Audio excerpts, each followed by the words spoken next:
7 beneficios de ir ¿a dónde? Al desierto. ¿Cuántas personas han escuchado que están pasando o han pasado por un desierto? ¿Y qué hemos escuchado de eso? Solamente infortunios, ¿cierto? Desierto de enfermedad, desierto de escasez, el desierto de una situación emocional, 1000 cosas que puede decir una persona que está pasando por el desierto, pero que lo asemeja es ¿con qué? Con maldiciones para su vida. Pero hoy vamos a abrir nuestro entendimiento para saber verdaderamente qué es pasar por el desierto. Amén. Para que cuando alguien nos diga, no hermano, estoy pasando por un desierto, usted le diga, gloria a Dios, Señor.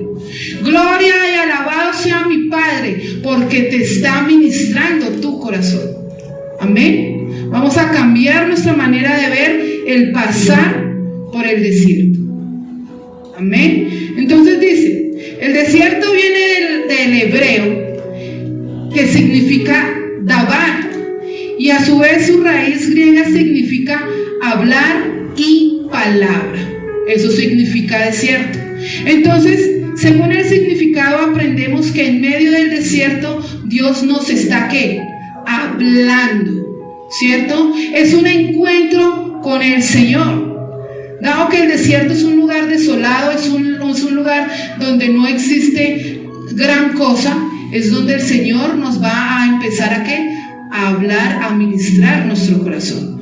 Mateo 6 dice, entrad a nuestro lugar secreto y cerrad la puerta, ¿cierto? Y aquel que se humilla en lo secreto será exaltado en lo público. Cuando entramos a la presencia de Dios, lo hacemos en un lugar desolado, en un lugar donde yo pueda tener comunicación y no tenga interrupción de nada. Eso significa el desierto para nuestra vida. Vamos a leer Éxodo 13 del 17 al 18. Dice, y sucedió que cuando Faraón dejó ir al pueblo, Dios no los guió por el camino de la tierra de los filisteos, aunque estaba cerca, porque Dios dijo, no sea que el pueblo se arrepienta cuando vea guerra y se vuelva a Egipto. Dios, hizo que el pueblo diera un rodeo por el camino del desierto hacia el Mar Rojo, y en orden de batalla subieron los hijos de Israel de la tierra de Egipto. Entonces dice que el Señor había podido hacer, ¿cierto?, de que de Egipto únicamente en línea recta cruzaran por donde los filisteos y llegaran a Canaán. Pero Él conocía el corazón variable de las personas, el corazón de temor, el corazón dual, un corazón de queja, ¿cierto? Porque dijo, si pasan por donde los filisteos van a haber guerra y muchos se querrán devolver para Egipto. Entonces mejor los haré caminar por las orillas del mar Mediterráneo, ¿cierto? Que era el lugar por el desierto y era el lugar más largo. Entonces, cuando el Señor nos está sacando, ¿cierto? Cuando Dios quiere llevarnos de menos a más, muchos se van a querer quedar. Muchos van a empezar a renegar de las cosas de Dios, aún sabiendo que el primer punto en el cual estamos nosotros significa el Señor te saca de la esclavitud. Y muchos entramos en conformidad con lo que se está viviendo. Por eso vemos que cuando salimos de la zona de confort, nos puede dar temor y queremos de pronto volvernos a lo que estábamos haciendo antes. Pero el Señor conocía el corazón de cada uno de ellos y prefirió que el camino fuese un poco más largo para evitar temor, para evitar queja y para evitar que su corazón tuviera doblez. Así que lo primero que nosotros encontramos en el desierto es que el Señor te va a sacar de la esclavitud. Siempre va a ser así. Cuando el Señor a ti y a mí nos ha llamado del mundo, nos está sacando de la esclavitud del enemigo. Porque recordemos que el enemigo es el príncipe de este mundo, el que tiene esclavizado al mundo, porque ese es su rol. Cuando Él me saca del mundo, que Egipto es un referente del mundo, Él me está sacando y me está liberando de la esclavitud. Entonces, gloria a Dios, porque el Señor siempre va a querer lo mejor para cada uno de nosotros.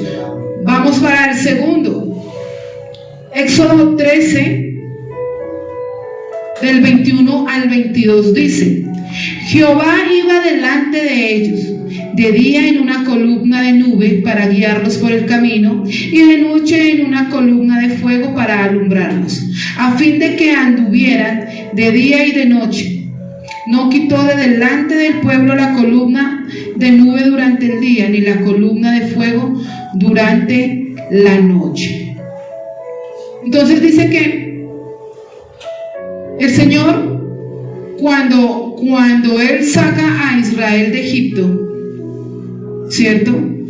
Él lo saca, pero no lo deja solo. Resulta que si usted va a un desierto por un largo viaje, pero si usted no lleva en el desierto ni agua, ni alimentos, ni sombra, posiblemente usted va a morir al séptimo día. Porque lo que más puede durar un cuerpo en deshidratación puede ser hasta 7 días, ¿cierto?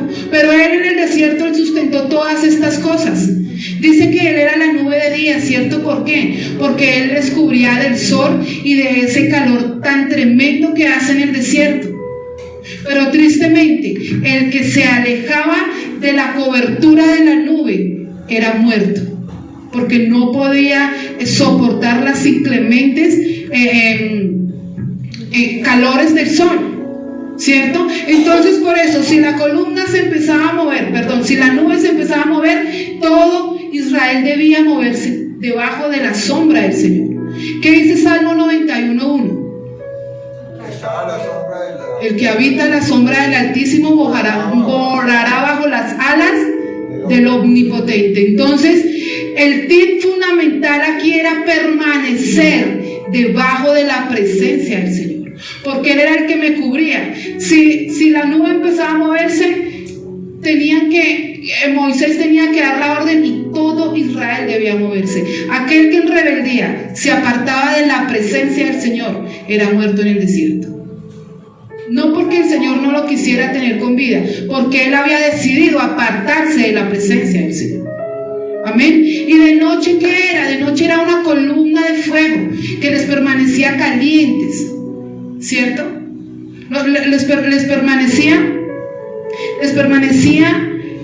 Les calentaba el campamento y se los iluminaba. Entonces Él siempre sustentó prioridades en su vida, para que la vida de ellos no quedaran todos en el desierto. Entonces Él los cobijaba bajo su sombra y les alumbraba como columna de fuego. Amén. Y muchas veces eso es lo que necesitamos, que esa columna de fuego llegue a nuestras vidas para que toda tiniebla salga de ella. Porque donde entra la luz del Señor, toda tiniebla se tiene que ir en el nombre de Jesús. Y usted y yo lo debemos de creer. Amén. Así que el segundo punto es dependencia de Dios. Para donde el Señor se mueva, yo me muevo porque yo confío a donde el Señor me va a llevar.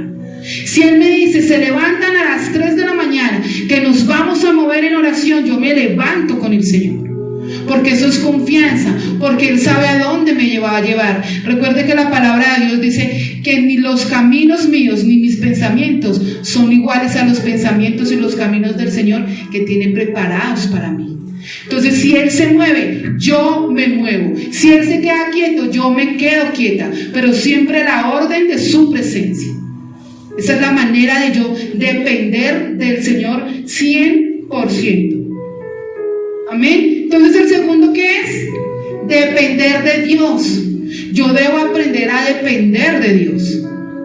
Amén. Yo debo aprender a desarraigar lo que el mundo me está dando para poder tomar lo que el Señor me está ofreciendo. Yo debo llegar hacia Él con las manos libres para poder recibir todas las bendiciones que tiene preparadas para mí y no ser como algunos israelitas que prefirieron salir de la cobertura de esa nube y perecer en el desierto. Amén. Podemos apartarnos de la presencia de Dios, pero no sabemos allá, fuera de la presencia de Dios, que nos depara el destino. Puede que no sea una muerte natural, pero puede ser posiblemente 100% muerte espiritual, porque nos volvemos fríos, nos volvemos insensibles, nos volvemos insensibles a las cosas de Dios. Y ya nos hablan del Señor, nos invitan a la iglesia, nos llaman a una reunión y ya todo nos da pereza, todo nos da queja, ya no creemos en las cosas de Dios. Amén. Y más cuando de pronto hemos visto cosas incorrectas en ciertos lugares. Pero yo decido seguir bajo la cobertura de mi Padre Celestial, porque el beneficio es para mí primeramente. El beneficio es para mí porque yo sé que he de partir con el Señor. Y si usted se levanta y yo me levanto como columna en mi casa y yo serviremos al Señor. Amén. Amén. Así usted tenga 80 años. Ahí viene quien empezó su ministerio a los 80 años.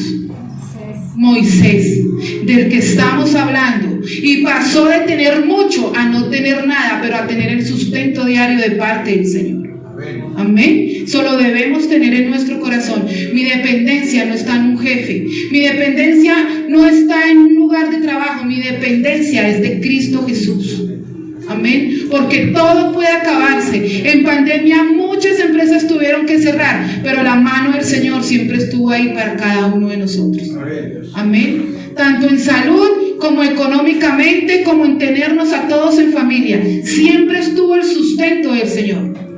Nube de día, columna de fuego de noche, siempre. Amén. Tercero, el primer punto, ¿cómo? El Señor te saca de la esclavitud. Tercero, dice: el desierto puede ser para muchas personas un lugar de ¿qué? De prueba, ¿cierto? Lo que estábamos hablando en el inicio. Muchas personas piensan que pasar por el desierto es la peor prueba que pueden llegar a pasar. ¿Por qué? Porque tienen la definición incorrecta de qué es pasar por el desierto. De que es tener a un Dios esperándonos ahí donde nosotros creemos estar caídos, ¿cierto? Entonces dice que a veces se enfrentan pruebas que llegan y hay que enfrentarlas, ¿cierto? Usted tiene que decir: yo me tengo que levantar porque en mi casa no hay finanzas y me tengo que levantar a mirar yo qué hago, porque resulta que si yo no traigo las finanzas a mi casa, ¿quién las va a traer? ¿Cierto? Puede levantarse una enfermedad y usted tiene que empezar a ponerse en un tratamiento muy juicioso para pasar esa adversidad de su vida, ¿verdad? Pero también podemos ver que en ocasiones uno mismo se mete en camisa de 11 varas. Leamos qué dice Primera de Corintios 10:13.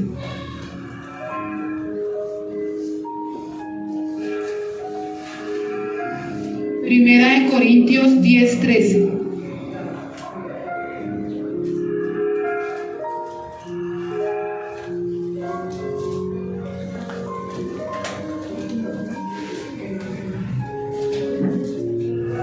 Dice: en el nombre de Jesús, no os ha sobrevenido ninguna tentación que no sea humana, pero fiel es Dios, que nos dejará ser tentados más de lo que podéis resistir, sino que dará también juntamente con la tentación la salida para que podáis soportar. Parte A: tentación humana. Muchas veces nosotros mismos somos los que nos metemos en el ¿qué? En el famoso desierto.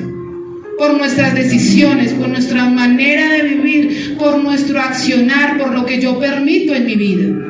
Yo mismo me meto en esa tentación y luego resulto echándole la culpa ¿a quién? A aquel que me da la salida para que yo pueda soportar eso. Tremendo, ¿cierto? ¿Por qué? Porque el ser humano, para quedar bien, siempre busca una excusa y un culpable. Y tristemente, el culpable es el que menos tiene que ver ahí, al que culpamos nosotros, ¿cierto? Pero las pruebas nos muestran algo. 1, corregir una mala dirección. O 2, para subir de nivel espiritual. ¿Qué esperas tú en medio de la prueba? subir de nivel espiritual, porque ahí es donde tú entras en la presencia del Señor, donde sabes que te sacó de la esclavitud y donde sabes que dependes de Él. Esa ya es una manera de tú empezar a crecer en el Espíritu. ¿Por qué? Porque empezamos a dejar la queja, el temor, la congoja, la dualidad en nuestra vida. Y sabemos que de aquel que yo dependo se llama Cristo Jesús. Amén. De su deidad hecha pleroma para mi vida. Entonces las pruebas no son para humillación, sino para formar la virtud de la humildad. Tremendo, ¿cierto? Hay personas demasiado altivas que tienen que pasar por un proceso fuerte para limar ese temperamento, ese carácter, para formar la virtud que es la humildad. Aprender a agachar la cabeza cuando la debe agachar, ¿cierto? Cuando en nuestra vida el Dios es el Dios dinero, hay algún momento de la vida que van a pasar escasez para aprender a depender de que tiene que depender. Porque el dinero es un papel que si viene un incendio se te quemaron todos los ahorros y quedaste en nada. Pero el Señor nunca se quemará, porque Él es el que extiende su mano sobre la vida de nosotros. Si sus hijos son su Dios, en algún momento sus hijos se van a rebelar y van a causar quebrantamiento en el corazón de nosotros. Pero el único que nunca falla se llama Cristo Jesús. Amén. Cuando mi Dios puede ser mi pareja, me puedo ver también ultrajado por medio de mi pareja. ¿Por qué? Porque es la manera en que el Señor nos muestra que aunque todo el mundo te falle, que aunque todas tus riquezas se acaben, Él siempre va a estar ahí para nosotros. Amén.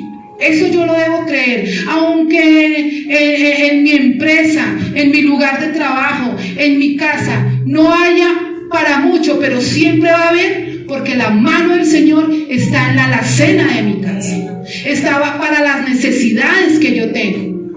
¿Qué hizo con Israel? Les sustentó. Más adelante vamos a ver que les dio provisión de comida. Él no los sacó para matarlos de hambre. Él los sacó para matarle el esclavo que llevaban dentro. Y a veces duele morir a esa esclavitud. Y a veces duele pasar por el proceso. Y por eso viene la queja. Porque los israelitas decían, para eso nos sacó el Señor de Egipto, para vernos morir. Tremendo. A veces llegamos a los brazos del Señor y decimos en nuestra mente, vivía mejor cuando estaba en el mundo. Mentira, porque mentiroso es el diablo que te tenía cebado en el mundo.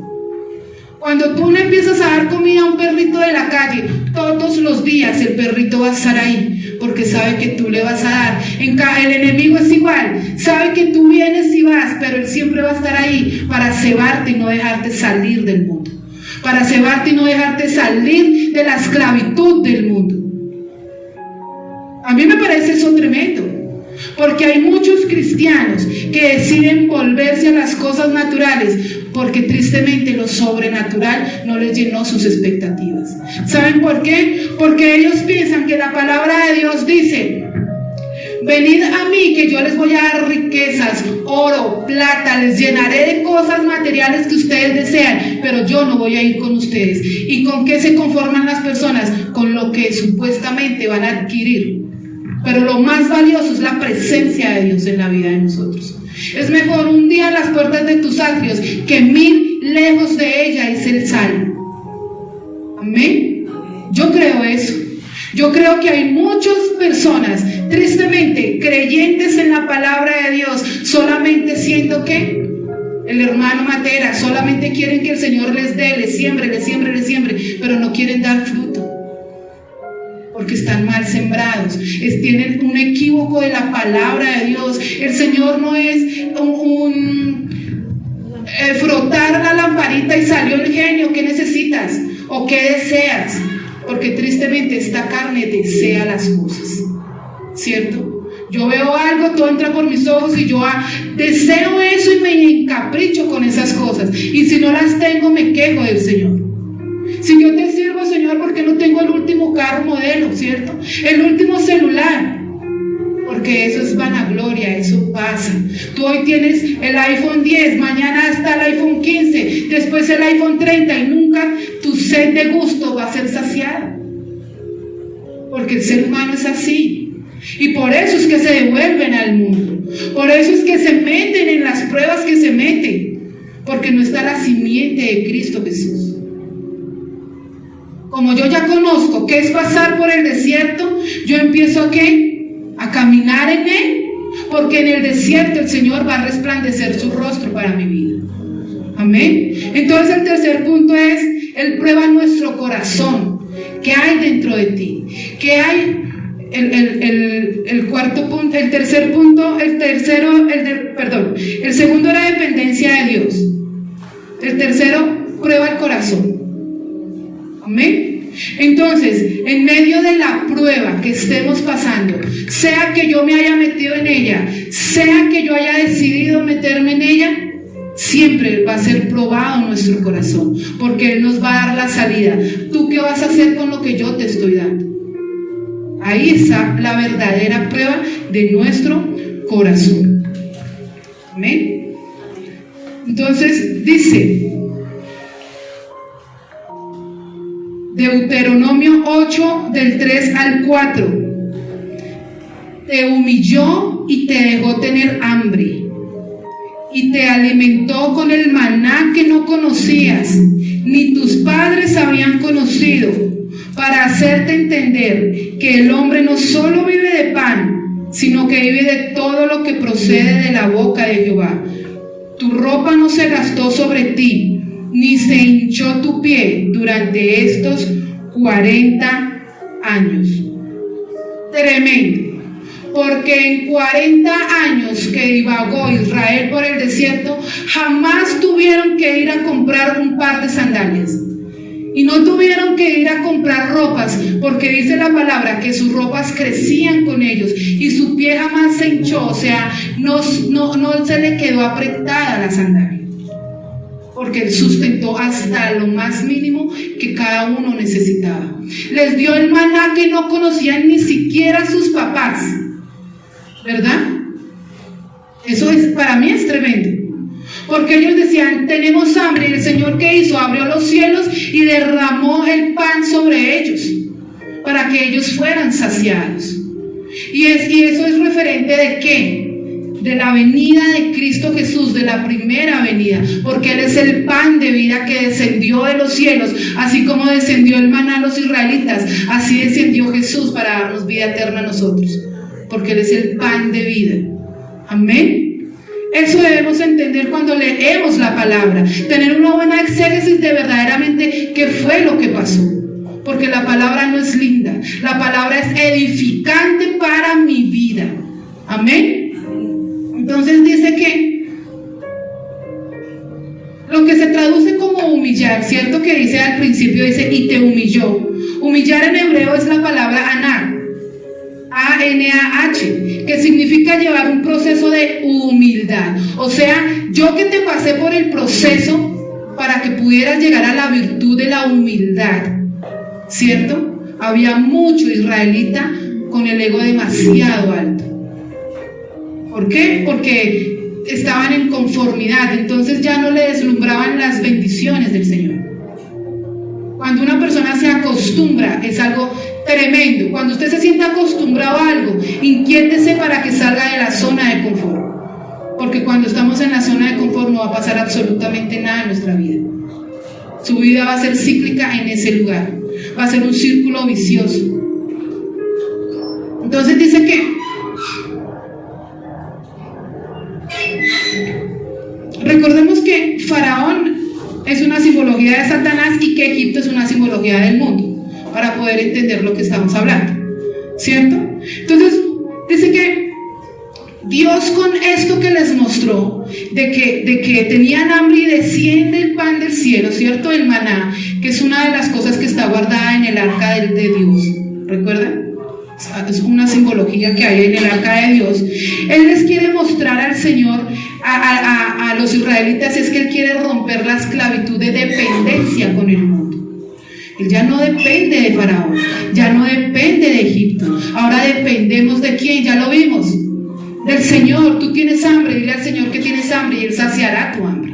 Si le da de comer a las palomas, ¿cuánto más a nosotros que somos sus hijos? Dice la palabra de Dios. Yo creo eso, que nunca nos hemos acostado con la barriga desocupada. Amén. Hay abundancia. Aunque usted tenga un agua de panela con pan, dele gracias a Dios por eso. Porque en lo poco el Señor conoce mi corazón. Yo debo dar gracias en lo poco que tengo. Usted tiene un tinto con una galleta, cómaselo satisfactoriamente, dándole gracias a Dios por eso que le está dando. Amén. Tenemos que tener gratitud en nuestro corazón. Muchas veces la prueba no es que sea el ataque del enemigo, sino que estamos siendo formados y liberados de las cadenas espirituales que nos tenían atados. Todo no es culpa del diablo, ¿cierto? Hay cosas en las que el Señor tiene su mano metida para formar mi carácter en Cristo. Hay cosas en las que el Señor tiene metido, o sea, es que Él ve el mapa completo de la vida de nosotros. Yo no. Yo apenas me muevo a lo que mis pies me den, pero Él ya visualizó todo el plano de mi vida. Entonces Él sabe en qué área debe disciplinarme a mí. Si es por las finanzas, el amor al dinero, recuerden lo que ya les dije, podemos vernos en escasez para aprender a depender del Señor. No podemos poner dioses por encima de Dios. Primer mandamiento: al Señor tu Dios, ¿cierto? Por encima de todo, primero está el Señor. Lucas 10:27, amarás al Señor tu Dios con toda tu mente, con toda tu vida, con todo tu corazón, con todas tus fuerzas y a ti mismo, y a los demás como a ti mismo. Primer mandamiento: con todo mi ser yo debo amar al Señor. Yo no puedo poner dioses ajenos, porque posiblemente cosas tremendas van a venir a nuestra vida. Y no podemos buscarle eso ni a nuestra pareja ni a nuestros hijos, porque en algún momento el Señor va a encaminar mi mente. Amén. Entonces, el cuarto punto: el Señor sustenta todas mis necesidades. ¿Sustenta qué? Todas mis necesidades.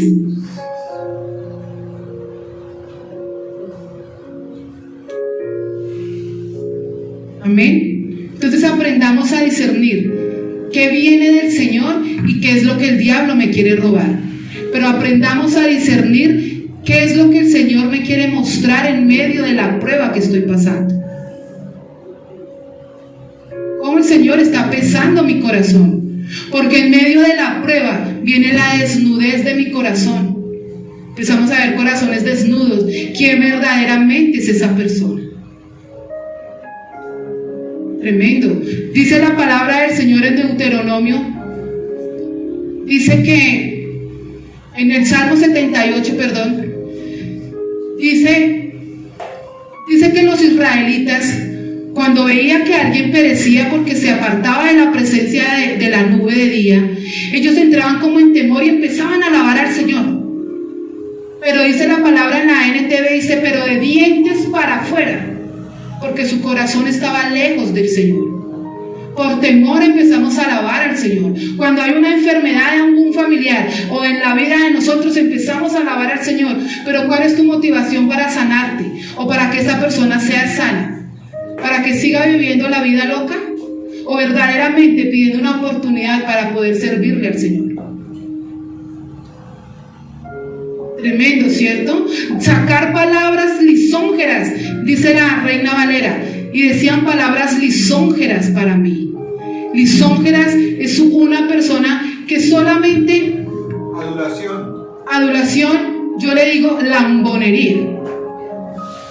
¿O no es así? ¿Nunca han visto una persona que es lambona? Esas son palabras lisonjeras, porque te alaban y te alaban y te alaban, pero detrás de ti te están apuñalando. Eso es una persona de esa manera. Y así hicieron con el Señor, y el Señor conocía el corazón. Él no se dejaba engañar, porque Él pesa el corazón de la gente.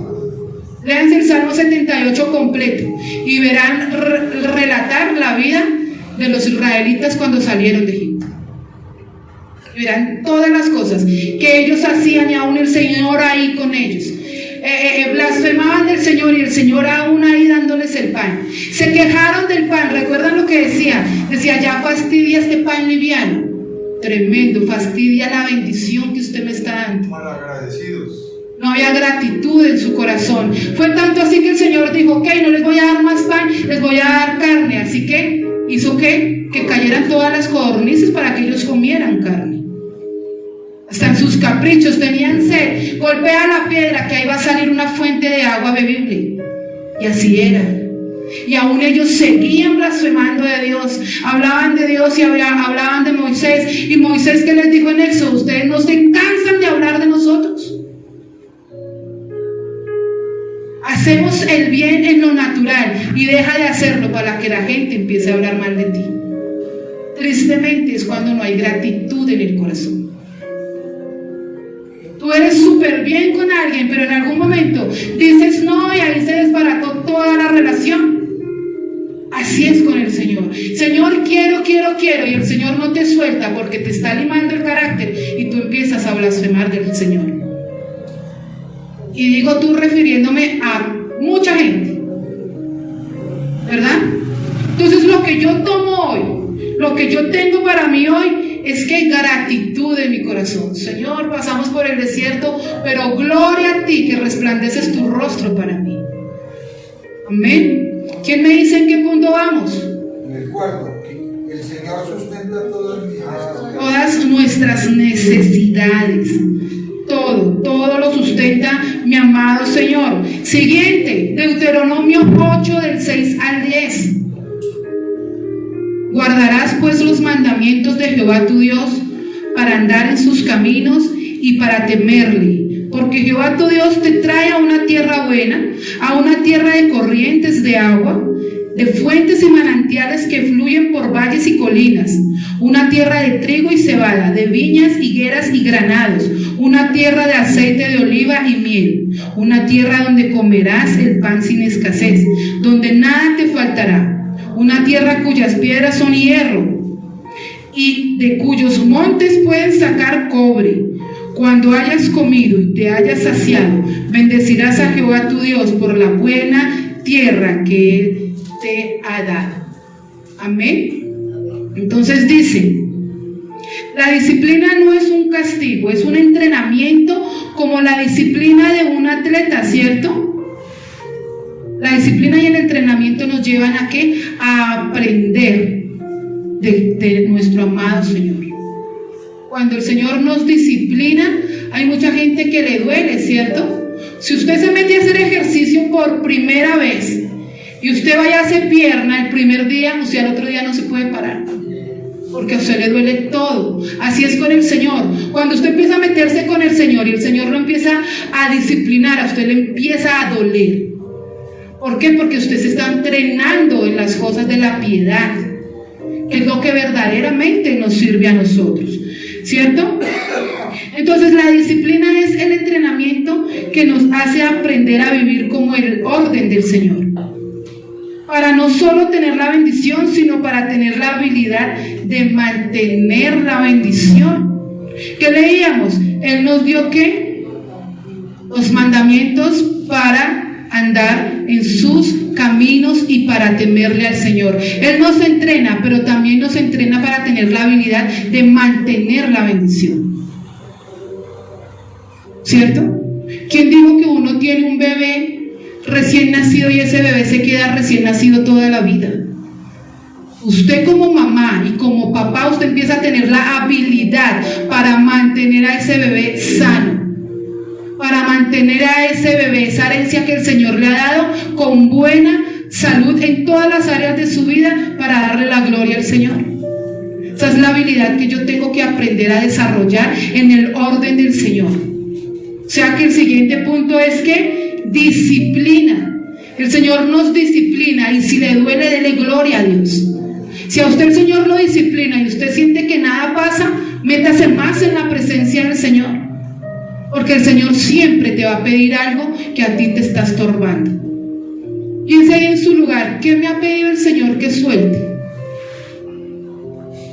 Un hábito, de pronto hasta una persona, una adicción. Demasiadas cosas el Señor nos puede pedir y a veces nos hacemos ¿qué? Los de la oreja agachada, ¿cierto? Los que no es con nosotros. Entonces, en el proceso de la disciplina, si le duele, dele gracias a Dios. Siguiente. Vamos a leer. Aquí hay algo muy tremendo. Él acá nos va a hablar al corazón. Recordemos que la esposa de Oseas es una simbología del pueblo de Israel. ¿Listo? Para poder entender lo que vamos a hablar. Dice la palabra de Dios, Oseas 2, del 2 al 3, dice: contened con vuestra madre, contender, porque ella no es mi mujer, y yo no soy su marido. Que quite pues de su rostro sus prostituciones y sus adulterios de entre sus pechos, no sea que yo la desnude completamente y la deje como el día en que nació y la ponga como un desierto, la reduzca a tierra seca y la mate de sed. Tremendo. Les voy a leer algo que a mí me impacta mucho. Dice que hay momentos en el desierto que sirven como consecuencia directa de la desobediencia. Un ejemplo en el caso de la mujer infiel de Oseas, que es el profeta. Ella se la llevaba al desierto como una lección para llevarla ¿a qué? Al arrepentimiento. Entonces, como la mujer de Oseas es simbología de Israel, el Señor llevó a Israel al desierto ¿para qué? Para que ellos tuvieran un arrepentimiento, para que ellos reconocieran que verdaderamente había un Dios que los estaba guardando, para que ellos entendieran que en ellos había pecado, que había esclavitud, que había blasfemia en sus labios. Por eso dice: esa mujer no es mía, ni yo soy su marido. Para Israel, él no era su Dios, pero él los hizo volver al arrepentimiento de reconocerlo como Dios, como el Dios sustentador de sus vidas. ¿Sí estamos entendiendo la palabra de Dios? La revelación que el Señor nos quiere dar a nosotros, porque para mí el Señor lo es todo. Y si yo entro voluntariamente, como vamos a ver en el último punto, al desierto, es porque yo anhelo la presencia de Dios para mi vida. Amén. Entonces dice: la infidelidad de la mujer de Oseas es una figura de la traición de Israel, ¿verdad? Dice: el propósito del desierto es llevar a la restauración. Leamos Oseas 2:15. Y daré sus viñas desde allí y el valle de Acor por puerta de esperanza, y allí cantará como en los tiempos de su juventud y como en el día de su subida de la tierra de Egipto. Acor significa tribulación. Entonces acá quiere decir es que y daré sus viñas desde allí y desde el valle de Acor. O sea, yo abriré esa puerta de esperanza, quebrantaré toda maldición, toda tribulación, y les daré la esperanza para que puedan entrar allí y empiecen a cantar como lo hacían cuando eran jóvenes. O sea, cuando éramos con el corazón de niños, cuando éramos sensibles a la presencia y a la palabra de Dios. Aquí, ¿qué nos quiere decir de pronto el Señor? Que debemos volver al primer amor, ¿cierto? Debemos avivar ese amor que en algún momento sentimos por el Señor cuando comenzamos en los caminos del cristianismo. Que éramos apasionados, que nos apasionaba ir a una reunión, que nos apasionaba entrar en alabanza, en invitar a las personas, porque ese fuego que había dentro de mí era demasiado que podía yo contagiar a los demás. Hoy debemos volvernos a ese primer amor. Hoy debemos volver a la reconciliación con Dios Padre, porque Él siempre nos está esperando. Aunque su boca diga lo contrario, aunque su corazón esté lejos del Señor, el Señor siempre va a tener su mano extendida sobre la vida de nosotros. De usted y yo depende si tomamos la decisión de tomar nuevamente esa mano y decidir no soltarnos de Él jamás. Porque a veces nuestras casas están patas arriba. ¿Por qué creen que de pronto en nuestras casas hay caos? Y pensémoslo de pronto primeramente por mi casa, por mi vida. Ya hablábamos hace 8 días, porque de pronto está la presencia de Dios, pero es tan familiar la presencia de Dios que ya no hace mella para mi vida. Que sé que ahí tengo la palabra que me puede sacar de cierta situación, pero prefiero tenerla guardada en la mesa de noche que sacarla y hacerla viva y eficaz para mí. Porque hemos confundido la presencia de Dios en mí como si fuera un objeto más de mi casa.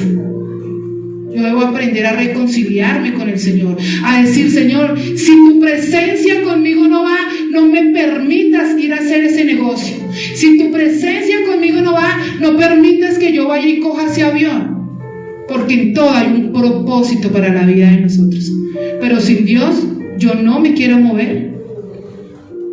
Puede darme 1000 cosas de lo que hablábamos ahorita, pero si Él dice: te voy a dar todo, pero yo no voy a estar ahí, prefiero que no me dé nada. Me dé solamente el sustento diario para mi vida. Porque cuando me da mucho, dice Proverbios, puede que yo me aleje porque tengo demasiado. Y si me da poco, puedo que yo empiece a recriminarle al Señor. Entonces dame lo necesario para vivir.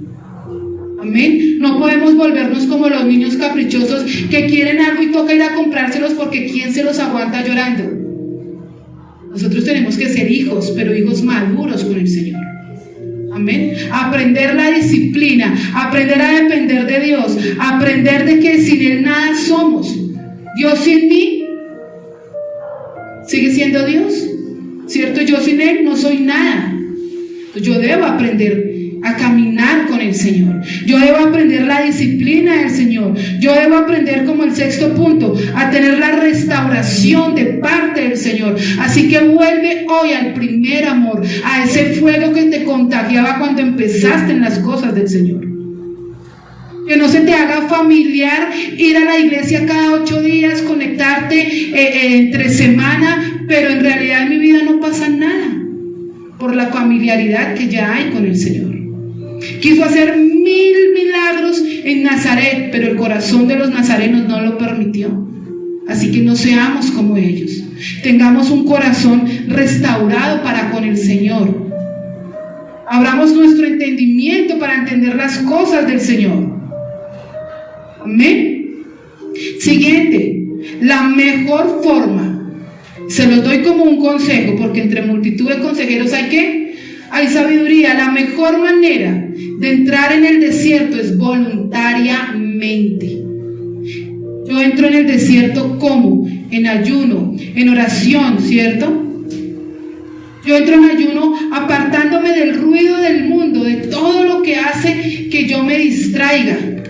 Yo no puedo entrar en oración cuando tengo los niños gritando, cuando hay una reunión en mi casa, cuando hay algarabía, porque no va a haber una concentración. Así que entra en el desierto apagando el ruido del mundo, y especialmente esto.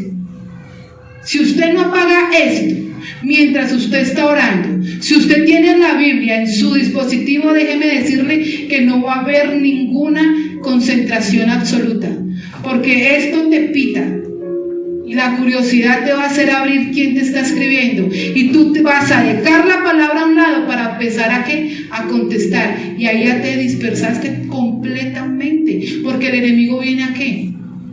A distraerme. Mientras yo estoy orando, él me manda dardos a mi cabeza para yo estar pensando en el problema. Y vuelvo y retomo la oración y no es igual, porque ya hay una distracción en mi mente. Si usted no aleja toda distracción mientras entra al desierto a la presencia de Dios, usted no va a salir renovado en ningún momento. Puede que salga más cargado, porque resulta que en medio de la oración me escribió mi jefe a decirme 1000 cosas, me escribió mi pareja a decirme 1000 cosas, y resulté más cargado. ¿Qué hago? Cierro la palabra de Dios y no sigo en oración. ¿Es verdad? Si no apagamos esas voces que nos hablan al oído, no podemos entrar al desierto. Entonces apártese del ruido del mundo y podremos escuchar la voz de Dios y recibir dirección y revelación. Cuando tú tienes un problema, no vayas al mundo, porque el mundo te va a dar 1001 soluciones no basadas en la palabra. Ve a la palabra, pero entra al desierto. 1. Jesús, 40 días con sus 40 noches, ¿a dónde? En el desierto. En el desierto. Porque él se alejó, porque necesitaba tener que apartarse donde todo estuviera desolado para entrar en ayuno y oración. ¿Para qué? Para prepararse para su ministerio. Era un qué y un para qué. Juan el Bautista llevó una vida en el desierto y desde allí se preparó para preparar el camino del Mesías. ¿Con qué? Con un fin, con el fin de dar a conocer que el que venía detrás de él era mucho mayor que él. No soy digno de atar ni siquiera el cordón de tu calzado, le dijo Juan el Bautista a Jesús. Y Jesús le dijo, es necesario para cumplir la ley, porque estaban bajo la ley. Segunda de Corintios 4, del 17 al 18.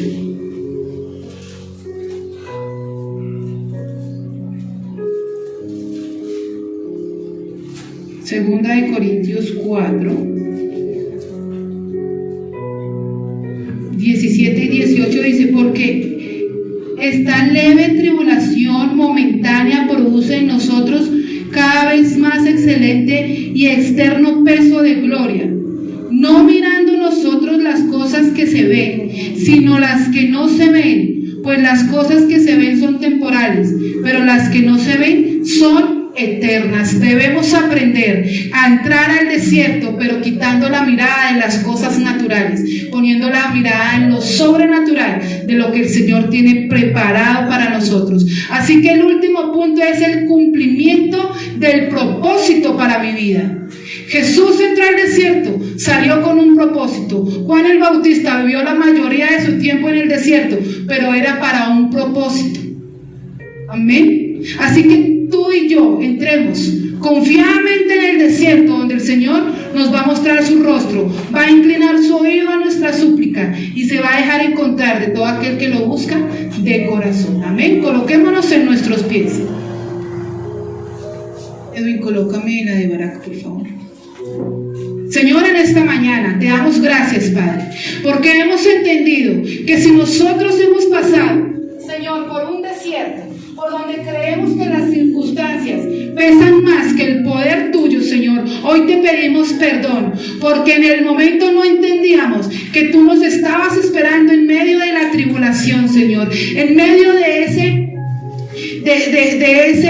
aquejamiento que teníamos, Señor Jesucristo. Por eso hoy entendemos que si entramos al desierto es porque grandes cosas tienes preparadas para nosotros, porque tú hoy nos estás diciendo que debemos volver a ese primer amor, a ese fuego intenso que ardía en nosotros por ti, por tu presencia, por tu palabra, Señor, por el servicio para ti, Señor. Y también nos estás diciendo, confíen plenamente en mí, que si tienen hambre yo les daré comer, que si necesitan ropas, que si necesitan calzados, yo se las daré, porque yo soy el Dios todopoderoso, que todo lo puede. Yo soy el Dios todopoderoso, que no les sacará del mundo para llevarlos a la muerte, sino que los sacará de la muerte eterna, llevarlos a vida eterna, Señor. Yo lo creo en esta mañana, Padre, porque si sabemos que tú nos sustentas, Señor, tú sustentas mi diario vivir, sustentas mi casa, mi familia, mis finanzas, mi salud, mi área emocional, mi área intelectual, Señor Jesucristo,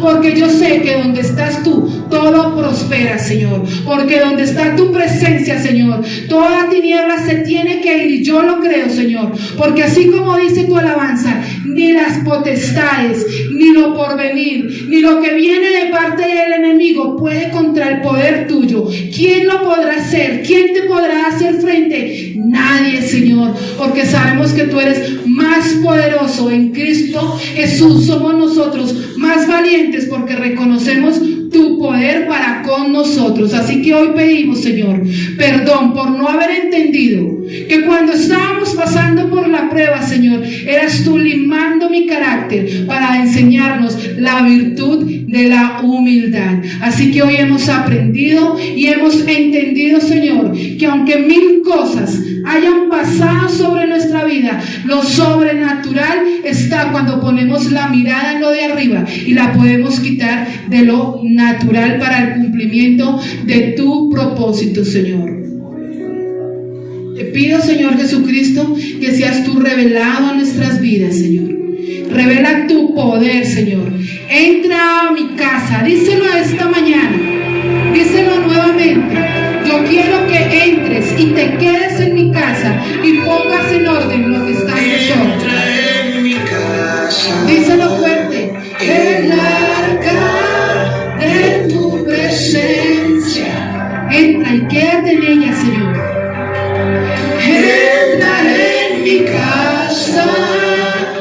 el arca de tu presencia. Así como en casa de Obed, Señor. Así como Obed entró, llevaré tu presencia a mi habitación. Así como Obed entró, llevaré tu presencia a mi habitación. No me moveré, aquí me quedaré. Tu presencia guardaré. No me moveré, aquí me quedaré. Tu presencia guardaré. Tu presencia en nuestro lugar, Señor. Tu presencia en medio del caos, Señor. Tu presencia en medio de la prueba, Padre Celestial. Entra en mi casa, el arca de tu presencia. Entra, Señor. Entra y fluye. Entra en mi casa, el arca de tu presencia. Adelante, Señor. Así como Obed entró, llevaré tu presencia a mi habitación. Así como Obed entró, llevaré tu presencia a mi habitación. No me moveré, aquí me quedaré. Tu presencia guardaré. No me moveré, aquí me quedaré. Tu presencia guardaré.